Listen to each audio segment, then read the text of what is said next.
शेख चली का नाम तो आपने यकीनन सुना होगा और उसकी कहानियां पढ़कर लुत्फ अंदोज भी हुए होंगे। आज हम उसकी हमाकत से भरपूर कहानी सुनाते हैं। किसी गांव में एक बढ़िया रहती थी जिसका एक ही बेटा था, जिसका नाम चली था। वो बहुत कामचोर, बेवकूफ, सस्त और काहिल था।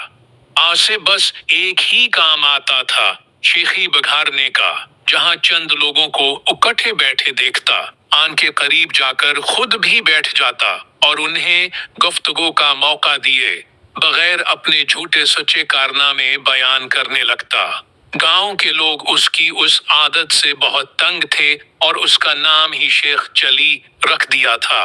वह अपने नाम की तरह बड़े बड़े ख्याली मंसूबे बनाता, लेकिन किसी पर अमल नहीं करता। एक दिन उसके ख्याली पुलाव पकाने की आदत से चढ़कर एक शख्स ने उससे कहा, शेख साहब, आप इतने बड़े मंसूबे क्यों बनाते हैं? आपने एक हफ्ते बाद इस दुनिया से कोच कर जाना है। अपनी मौत का ख्याल करें। जारी है। ये सुनना था कि बेवकूफ शेख चली को एक हफ्ते बाद अपनी मौत का यकीन हो गया और उसने इसकी तैयारी शुरू कर दी। पहले उसने कब्र खदवाई और उसमें जाकर लेट गया। 6 दिन गुजर गए, कुछ न हुआ। 7वें रोज शेख चली ने सोचा कि ये उस शख्स के बताए हुए एक हफ्ते का आखिरी दिन है। शायद अब मौत का फरिश्ता आने वाला है। वो ये सोच ही रहा था कि उसके कान में आवाज पड़ी, अगर कोई अल्लाह का नेक बंदा अंडे की टोकरी मेरे घर पहुंचा दे तो मैं उसे उजरत में एक इशरफी दूंगा। शेख चली इशरफी का नाम सुनकर कब्र से बाहर निकल आया और अंडे की टोकरी उठाकर सिर पर रख ली। ये देखकर टोकरी के मालिक ने कहा, शेख साहब, जरा संभाल कर ले जाना, अंडे टूटने न पाए, और ना एक दमड़ी भी नहीं दूंगा, आलटा हर जाना ले लूंगा।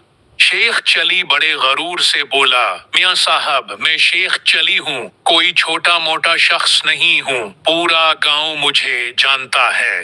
ये कहकर वो अंडे की टोकरी लेकर चल पड़ा। ख्याली पुलाव पकाने की तो आदत थी ही, सिर पर अंडों की टोकरी रखकर रास्ता चलते हुए उसकी जहनी रो बहक गई और लगा ख्याली पुलाव पकाने। अंडे पहुंचाने की मजदूरी मुझे एक इशरफी मिलेगी, बड़ी रकम है, आज से मैं मुर्गी खरीदूंगा, वो अंडे देगी, अंडे बीच कर बकरी लूंगा, जो बच्चे देगी, बकरी के बच्चे बीच कर गाय लूंगा, गाय दूध देगी, मेरे बच्चे दूध है मांगेंगे तो मैं उनसे कहूंगा, ये लो दूध। आतना कहते हुए उसने टुकड़ा पकड़े, दोनों हाथ हटा लिए, जिसकी वजह से वो जमीन पर गिर पड़ा और सारे अंडे टूट गए। अंडे के मालिक ने जब ये मंजर देखा तो वह बका करते हुए बोला, हाय मेरे अंडे। दूसरी तरफ शेख चली रोते हुए दहाई दे रहा था, हाय मेरे बच्चे। दोनों की आह वजारी सुनकर लोग जमा हो गए और शेख चली की बात सुनकर उसे बावर कराया कि तुम्हारी तो शादी भी नहीं हुई, बच्चे कहाँ से आ गए जो तुम रो रहे हो? हाँ, अंडों के मालिक का तुमने जो नुकसान किया है उसका हर्जाना तुम्हें देना पड़ेगा। बात शेख चली की मां तक पहुंची। आस ने वहां आकर हर्जाने की रकम अदा करके शेख चली की गलो खलासी कराई।